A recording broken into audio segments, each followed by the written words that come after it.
aside from the ones that we saw, meron din akong napanood dito sa Vilma na isang number na nagsama yung dalawang tinuturing nilang pinakamagaling na artist ng babae na sumayaw. And for one time, siguro mga 2 years ago, karibal mo pa yung... Totoo yung show niya.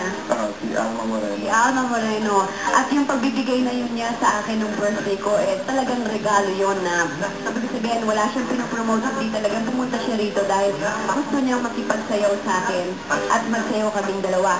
Sa aming number na pinamagatang Diamonds Are Girls' Best Friend. Napakagaling ni Nessie Mayaw. Okay, let's watch it. Let's watch it.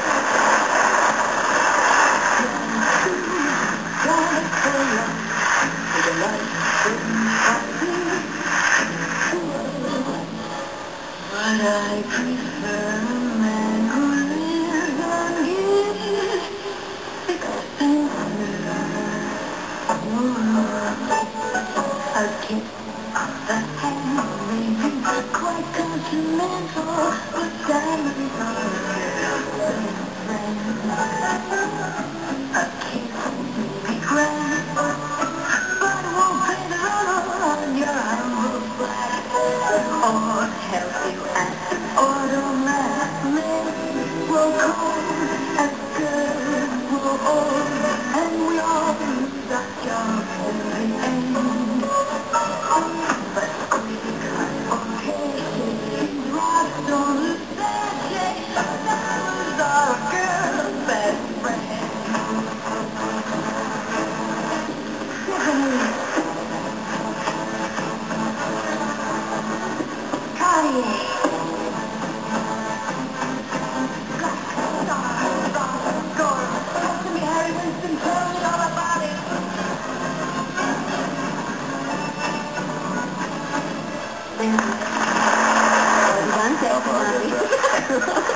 Kailan mo kayang makikita kayo ni Sasha Padilla ngayon ang dalawa magsasabi?